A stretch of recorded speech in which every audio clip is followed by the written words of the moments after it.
दोस्तों, आज अपन कक्षा 10वीं का गणित जिसका अध्याय 1 के कुछ प्रश्न हो चुके थे। अपन ने प्रश्नावली 1.1 के कुछ क्वेश्चन कर लिए थे, प्रश्न नंबर 4 भी कर चुके थे और प्रश्न नंबर 3 के कुछ क्वेश्चन छूट गए थे, उनको अपन पुनः करते हैं। प्रश्न नंबर 3 का प्रश्न नंबर 2, प्रश्न नंबर 3 का सेकंड, इसका क्वेश्चन है अपने पास 17, 23, 29। 17, 23, 29। 17, 23, 29 को अपन ने एलसीएम भी निकालना है, एचसीएफ भी निकालना है और अभाज्य गुणनखंड विधि द्वारा करना है। कौन सी विधि के द्वारा बेटा? अभाज्य गुणनखंड विधि द्वारा। अपन सबसे पहले एलसीएम निकालेंगे 17, 23, 29। 17 किसी के पहाड़े में नहीं आता, 17 एकम 17, आपका 23 ऐसा का सही, 29 भी ऐसा का ऐसा। अब 23 किसी पहाड़े में नहीं आता तो 23 का भी 23 से करेंगे अपन, 23 एकम 23, 29 और 29 भी किसी में नहीं आता है। ये तीनों संख्याएं आपके अभाज्य संख्याएं हैं, ये खुद के पहाड़े में आते हैं न कि किसी दूसरे में। तो एलसीएम हमेशा अपन सभी संख्याओं का साथ साथ निकालते हैं। 17, 23, 29, इन सबका मल्टीप्लाई करेंगे 11,339 आंसर आता है, 11,339। ठीक है, अपन अब एचसीएफ निकालेंगे इसी का। एचसीएफ अपन चाहे तो साथ में भी निकाल सकते थे पर अपन अलग अलग निकालेंगे, अलग अलग से बच्चों को अच्छे समझ में आता है। 17 एकम 17, 23 एकम 23, 29 एकम 29। ठीक है, तो 17 के फैक्टर या टुकड़े क्या है अपने पास? 17 इंटू 1, क्योंकि जब कोई चीज नहीं आएगा जब 1 लिखना है अपने को। 23 का कितना है बच्चों? 23 इंटू 1 और 29 का कितना आया है? 29 गुणित 1। ठीक है, ऐसी कंडीशन में अपने को जब कुछ नहीं मिलता है तो उसका एचसीएफ कितना माना जाएगा? 1। तो एचसीएफ कितना आ गया अपने पास? 1। ध्यान रहे, जब कुछ भी नहीं मिलेगा तो एचसीएफ कितना आएगा? 1। ठीक है, इसको करना आप अच्छे से। अगला क्वेश्चन देखते हैं। अगला क्वेश्चन है इसी का तीसरा क्वेश्चन कि 8, 9, 25 का एलसीएम और एचसीएफ निकालिए। किसका निकालना है अपने को? 8, 9, 25 का। देखते हैं अपन 8, 9, 25 का।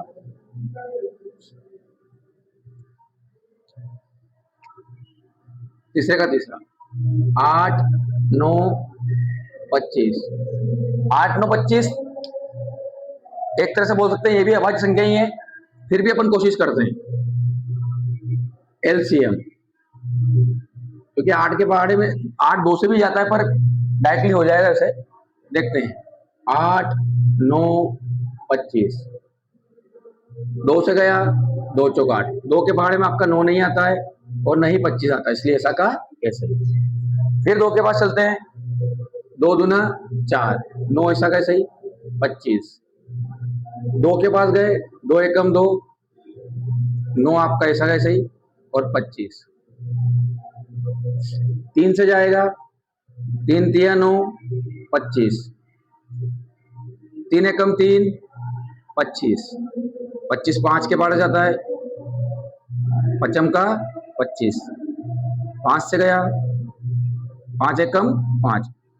तो एलसीएम अपने को जो साइड के फैक्टर को लिखना है 2 गुणित 2 गुणित 2, 2 गुणित 2 गुणित 2, उसके बाद आएगा आपका 3 गुणा 3 गुणा 5 गुणा 5।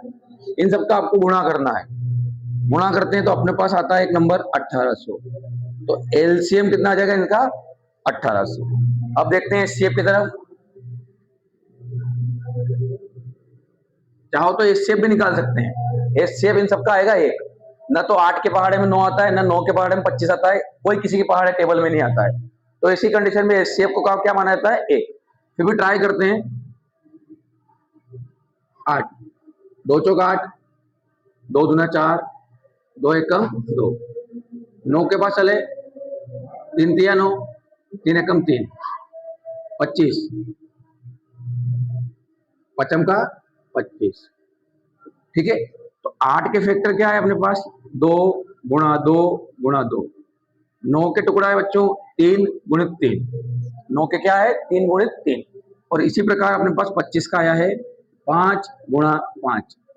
जब कुछ नहीं मिलता है तो मैंने तुमको पहले बताया है ऐसी कंडीशन में आंसर कितना आएगा 1।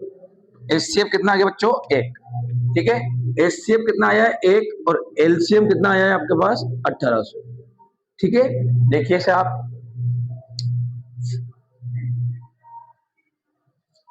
ठीक है। अगला क्वेश्चन देखते हैं, इसी का 5वां क्वेश्चन, चौथा प्रश्न नंबर 5। चौथा मैंने इससे पहले वाली क्लास में करवा चुका हूं। 5 आपका थ्योरी क्वेश्चन है, मैंने आपके सामने लिखा है इसको पूरा देखना। प्रश्न ये है कि जांच कीजिए कि क्या किसी प्राकृत संख्या n के लिए, किसी प्राकृत संख्या n के लिए संख्या 6 की पावर n या 6 टू पावर n अंक 0 पर समाप्त हो सकती है। देखते हैं अपन, हम जानते हैं 6 की पावर n बराबर होता है 2 की घात n गुणित 3 की घात n, या इसको ऐसा बोल सकते हैं कि 6 की पावर n इक्वल है 2 की पावर n इंटू 3 की पावर n। क्यों? क्योंकि 6 के जब अपन फैक्टर है टुकड़े करेंगे तो 2 और 3 आएगा, का गुणनखंड 5 नहीं है, क्योंकि इसके फैक्टर क्या है 2 और 3 आए तो 5 कैसे हो सकता है। अतः किसी भी प्राकृत संख्या n के लिए 6 की पावर n संख्या अंक 0 पर समाप्त नहीं होगी। क्यों नहीं होगी? क्योंकि वह 0 पर समाप्त होने के लिए उसे 5 से विभाज्य होना पड़ेगा। क्या कैसे विभाज्य होना पड़ेगा? प्राकृत संख्या 5 से विभाज्य होती होगी तो वह 5 से विभाज्य होती है तो 5 से विभाज्य नहीं होगी। ठीक है, अतः ऐसी कोई भी संख्या n नहीं है जिसके लिए 6 पावर n अंक 0 पर समाप्त हो सके। कहीं पर समाप्त हो सके? 6 पावर n 0 पर समाप्त हो सके। देखते हैं एक बार फिर से अपन, हम जानते हैं कि 6 पावर n मतलब 6 की पावर n, काय का टुकड़ा 2 की घात n गुणित 3 की घात n का गुणनखंड 5 नहीं है। क्यों नहीं है? क्योंकि 6 के टुकड़े 2 और 3 आते हैं बच्चों। अतः किसी भी प्राकृत संख्या n के लिए 6 की पावर n संख्या अंक 0 पर समाप्त होना चाहिए, नहीं होना चाहिए। क्यों नहीं होगी? क्योंकि 0 पर समाप्त होने के लिए उसे 5 से विभाज्य होना पड़ेगा, और ये 5 से विभाज्य नहीं हो रही है। क्यों नहीं हो रही है? क्योंकि ये इसके फैक्टर ही 2 और 3 आए, तो कैसे विभाज्य होगी बच्चों। अतः हम कह सकते हैं कि ऐसी कोई भी संख्या n नहीं है जिसके लिए 6 पावर n अंक 0 पर समाप्त हो। ठीक है, इसको देखेगा, ये मोस्ट इंपोर्टेंट क्वेश्चन है, 2027 स्टैंडर्ड मैथ्स में छपेगा ही छपेगा, इसको अच्छे से देखिएगा। अगला क्वेश्चन अपन देखते हैं, प्रश्न नंबर 6। मैं इसको मिटाता हूं। प्रश्न नंबर 6 है, वो भी सिंपल क्वेश्चन है, देखते हैं अपन।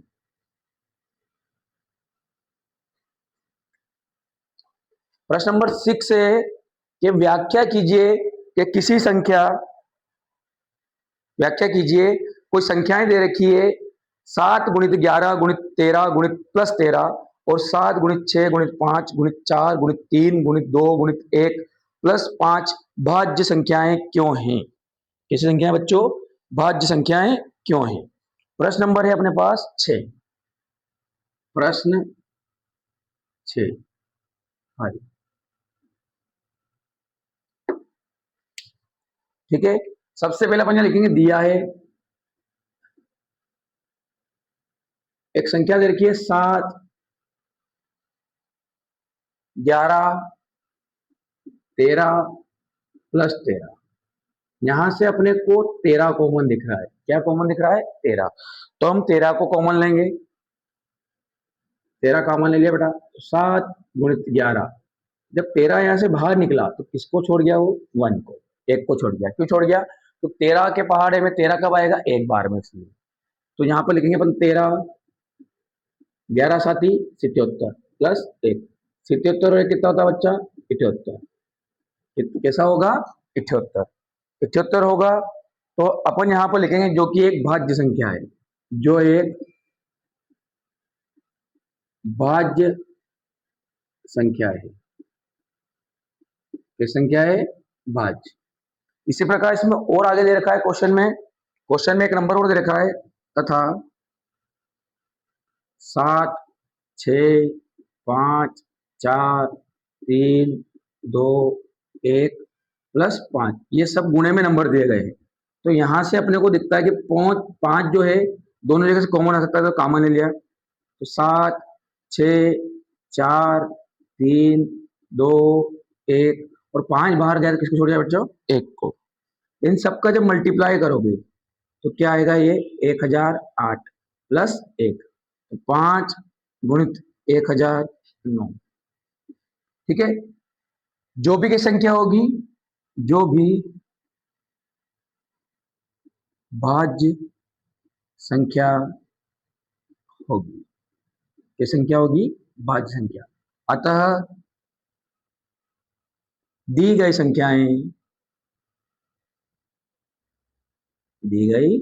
संख्याएं भाज्य संख्या होती है। ये संख्या होती है भाज्य संख्या होती है। इसको एक बार देखते हैं अपन।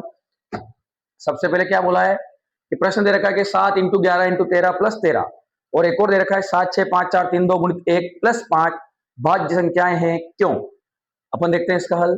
7 गुणित 11 गुणित 13 प्लस 13, ये अपने को दे रखा है। अपन ने यहाँ से क्या कॉमन लिया? 13 कॉमन लिया, तो यहाँ पर बता 7 गुणित 11, और यहाँ से 13 बाहर गया, किसको छोड़ गया? वो 1 को। तो 11 साथी 77 प्लस 1 कितना हो गया? 78, जो कि एक भाज्य संख्या है। किस संख्या है? भाज्य संख्या है। और एक और नंबर दिया है अपने को 7 गुणित 6 गुणित 5 गुणित 4 गुणित 3 गुणित 2 गुणित 1 प्लस 5। यहाँ से अपने को 5 कॉमन दिख रहा है। क्या दिख रहा है बेटा? 5। तो 5 कॉमन दिख रहा है, तो अपन ने 5 बाहर निकाल लिया, तो क्या बचा? 7 गुणित 6 गुणित 4 गुणित 3 गुणित 2 गुणित 1 प्लस 1। यहाँ से 5 बाहर गया, तो 5 की टेबल में 5 का बता है 1 बार। इन सबका जब मल्टीप्लाई करो तो 1008 प्लस 1, तो टोटल कितना हो गया? 1009। जो भी कैसी संख्या होगी? भाज्य संख्या होगी। कैसी संख्या होगी? अतः दी गई संख्याएं कैसी है? भाज्य संख्याएं। अगला क्वेश्चन लेके आते हैं अपन के सामने, 7वां क्वेश्चन। दो बच्चे हैं, सोनिया और रवि, किसी वृत्ताकार पथ पर चक्कर लगाते हैं। सोनिया किसी वृत्ताकार पथ का चक्कर लगाने में उसको 18 मिनट लगते हैं, और रवि उसी मैदान का चक्कर लगाने में 12 मिनट लगाता है। कितना मिनट लगाता है? 12। तो बताइए कि वे दोनों एक स्थान से चलना प्रारंभ करें और एक ही दिशा में चले तो कितने समय बाद वह पुनः अपने स्थान पर मिलेंगे। देखते हैं इस क्वेश्चन को।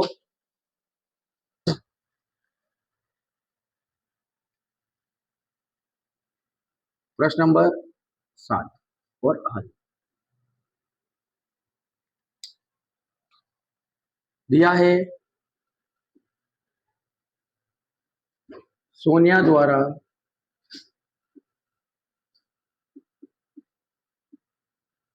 एक सोनिया द्वारा चक्कर लगाने में लगा समय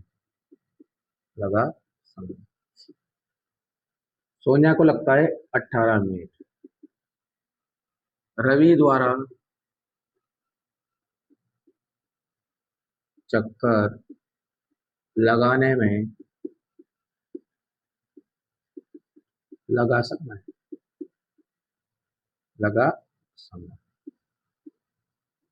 कितना मिनट है? 12 मिनट। 12 मिनट। तो जो रवि है उसको 12 मिनट लगते हैं, और सोनिया जो है उसको 18 मिनट लगते हैं। जब ऐसी कंडीशन आती है तो अपने को उन दोनों का एलसीएम निकालना है। क्या निकालना है? एलसीएम। देखते हैं अपन, एलसीएम ट्राई करते हैं। एलसीएम 18 और 12। तो सबसे पहले अपन लिखा कि रवि सोनिया द्वारा चक्कर लगाने में लगा समय कितना है? 18 मिनट, और रवि द्वारा लगा समय कितना है? 12 मिनट। उसके बाद अपने को एलसीएम निकालना है। एलसीएम निकालने के बाद जो आंसर आएगा वो अपने को एक स्थान पर पहुंचा देगा।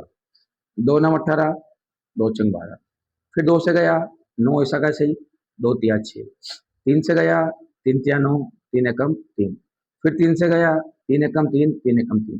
तो इन संख्याओं का जो एलसीएम आया है 2 2 3 3, जब सबका मल्टीप्लाई करेंगे 2 दूना 4, 4 तिया 12, 12 तिया 36। कितना है बच्चों? 36। एलसीएम निकालने के बाद अपने पास नंबर आया है 36। तो इनका जो इस अतः वे पुनः 36 मिनट बाद अपने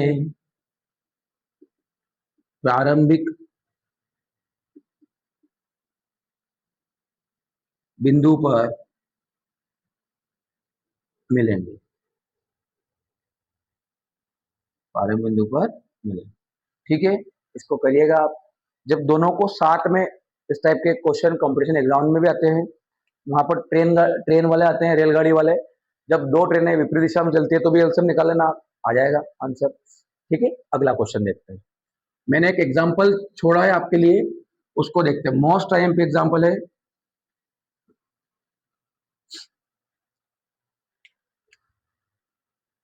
एग्जाम्पल नंबर है अपने पास 3 और 4। पहले चौथा देखते हैं। उदाहरण नंबर 4। उदाहरण नंबर 4 बोलता है कि 6, 72, 120 का एलसीएम और एचसीएफ निकालिए। क्या निकालिए? एलसीएम और एचसीएफ। तब एलसीएम और एचसीएफ निकालना है तो अपने को एलसीएम साथ साथ निकलता है, एचसीएफ अलग अलग, दोनों साथ में भी निकाल सकते हैं, कोई प्रॉब्लम नहीं उसमें।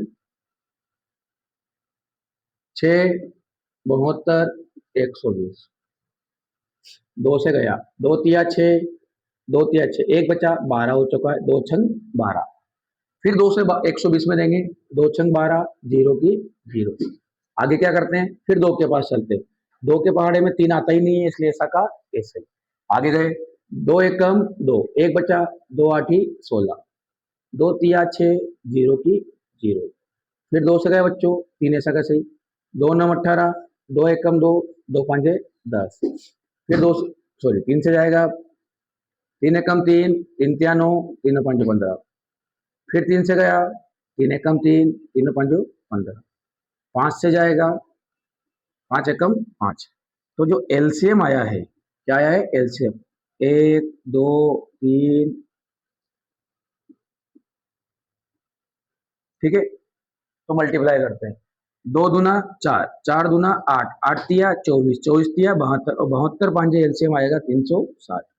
कितना आएगा? 360। एलसीएम देखिएगा आप, ऐसा निकलता है।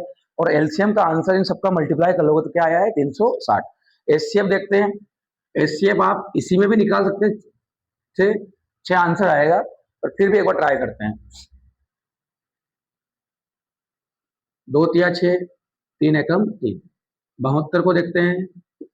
2 से गया, 2 तिया 6, एक बचा बच्चों, 2 छंग 12। फिर 2 से गया, 2 एकम 2, एक बचा, 2 8 16। 2 से गया, 2 9 18, 3 तिया 9, 3 एकम 3। 120 का देखते हैं, 2 छंग 12, जीरो, 2 तिया 6, जीरो। फिर 2 से गया, 2 एकम 2, 2 5 10। 3 से जाएगा, 3 5 15, 5 एकम 5। तो जो 6 के टुकड़ा है वो कितना आया? 2 गुणित 3। कितना आया? 2 गुणित 3। 72 का कितना आया है? 2 गुणा 2 गुणा 2 गुणित 3 गुणित 3। 120 का कितना आया है? 2 गुणित 2 गुणित 2 गुणित 3 गुणित 5। अब अपने को एचसीएफ निकालना है, तो जो कॉमन नंबर इन दोनों में, उनको देखते हैं। सबसे पहले क्या है? 2 2। इसके अलावा क्या मिल रहा है बच्चों? 3 3 3। तो एचसीएफ क्या आएगा आपका? 2 गुणित 3, 2 तिया कितना हो जाएगा? 6। ठीक है, तो एलसीएम अपने पास आया है 360 और एचसीएफ कितना आया बच्चों? 60, 6, सॉरी। एलसीएम आया 360 और एचसीएफ कितना आया है? 6। एलसीएम हमेशा अलग अलग निकालना, साथ में निकालने पर समस्याएं उत्पन्न हो सकती है। आगे आपकी इच्छा है। और एचसीएफ भी अलग अलग निकालें। एलसीएम साथ निकलता है और एचसीएफ अलग अलग, कुछ साथ में भी निकालते, दोनों चीजों को निकल सकता है, कोई प्रॉब्लम नहीं है। ये सवाल मोस्ट आईएमपी है। ठीक है, करिएगा इसको। अगला क्वेश्चन देखते हैं। ठीक है, अगला क्वेश्चन है 1.3, सॉरी 1.2।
उसके आगे से देखते हैं, अतः ए और बी का कम से कम एक गुणनखंड क्या होगा, 5 होगा।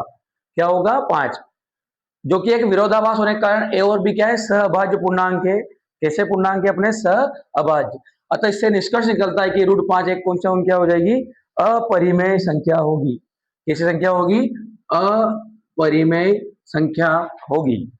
ठीक है, इसका अगला क्वेश्चन करते हैं। देखिए अगला क्वेश्चन है, सिद्ध प्रश्न नंबर 2 कि सिद्ध कीजिए कि 3 + 2√5 एक अपरिमेय संख्या है।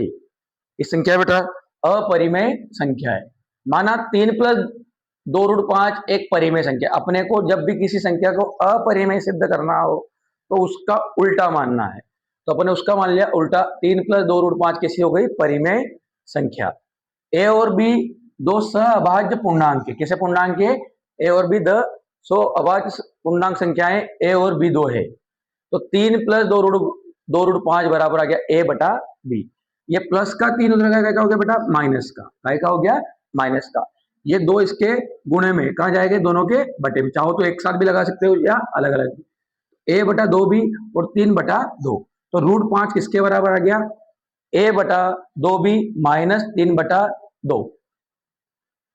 ए और बी दो की संख्या है, दो पूर्णांक है। ए और बी दो कैसे हैं, पूर्णांक है। और बी का मान 0 के बराबर नहीं है, नहीं है। तो अपन जानते हैं कि यह एक परिमेय संख्या है। कैसी संख्या है बेटा, परिमेय संख्या होगी। तो √5 भी कैसी होगी, परिमेय। अगर ये परिमेय है तो ये भी कैसे होगी, परिमेय। लेकिन अपन जानते हैं विरोधाभास के कारण √5 की संख्या होती है अपरिमेय। कौन सी होती है, अपरिमेय। जब भी कोई संख्याएं अंडर रूट के अंदर आती है उसे अपरिमेय संख्या कहा जाता है। अगर यह अपरिमेय है तो जो प्रश्न दिया गया है 3 + 2√5 वो भी कैसी संख्या होगी, अपरिमेय संख्या। प्रश्न है 1 बटा √2। प्रश्न नंबर 3 का पहला क्वेश्चन। इसके बाकी दो क्वेश्चन आपको करना है, दोनों सेम है, जो मैंने पहले करवाए वैसे ही होते हैं। क्या है कि 1 बटा √2 अपरिमेय संख्या, ये बताना है अपने को। अपन देखते हैं, माना 1 बटा √2 एक परिमेय संख्या है। जब भी किसी संख्या को अपरिमेय सिद्ध करना है तो उसका उल्टा मानना पड़ेगा। अपन ने उसका उल्टा अपरिमेय को क्या मान लिया अपन ने, परिमेय। अर्थात हम एक ऐसी सहअभाज्य अशून्याङ्क पूर्णांक संख्याएं ए और बी ज्ञात कर सकते हैं। क्या ज्ञात कर सकते हैं, अशून्य पूर्णांक संख्याएं ए और बी से ज्ञात कर सकते हैं, जो 1 बटा √2 बराबर क्या है, ए और बी है, ए अपॉन बी। 1/√2 इक्वल ए अपॉन बी। तो यहां से √2 की वैल्यू आएगी बी अपॉन ए, बी बटा ए, जहां ए और बी कैसे हैं, पूर्णांक है। कैसे हैं, पूर्णांक।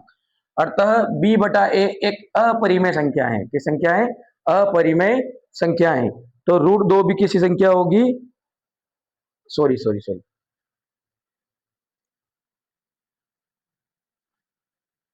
गलत लिख दिया मैंने। बी बटा एक बी बटा एक परिमेय संख्या है, इसलिए √2 भी कैसी होगी, परिमेय संख्या। मेरी गलती हो गई थी, मैंने अपरिमेय लिख दिया था क्योंकि अपरिमेय सिद्ध करना था। बी बटा एक कैसी होगी, परिमेय संख्या होगी, क्योंकि कोई भी संख्या जब बटे में होती है उसे परिमेय संख्या का रूप दिया जाता है। तो परिमेय संख्या है, इसलिए √2 भी कैसी संख्या होगी, एक परिमेय संख्या होगी। लेकिन कुछ विरोधाभास प्राप्त होता है, इसलिए अपन कहेंगे कि √2 की संख्या है, अपरिमेय संख्या है। फिर से देखते हैं, माना 1 बटे √2 एक परिमेय संख्या है। हमेशा उसका उल्टा मानना है अपने को। अर्थात हम एक ऐसी सहअभाज्य अशून्य पूर्णांक संख्याएं लेंगे जो ए और बी ज्ञात कर सकते हैं। 1/√2 इक्वल ए अपॉन बी। यहां से बी का मान प्राप्त होगा, सॉरी √2 का मान प्राप्त होगा बी अपॉन ए, जहां ए और बी क्या है, पूर्णांक है। बी बटा ए एक परिमेय संख्या है, तो √2 भी कैसी संख्या होगी, परिमेय संख्या होगी, परिमेय संख्या होगी। कुछ विरोध होते हैं, विरोधाभास होता है, इसलिए अपन कह सकते हैं कि √2 एक कैसी होगी, अपरिमेय संख्या है। इसके बाकी क्वेश्चन आपको करना है। इसकी नेक्स्ट क्लास अध्याय 2 अपन बहुत जल्द एक आध दिन में लेके आने वाले हैं। जय श्री महाकाल दोस्तों।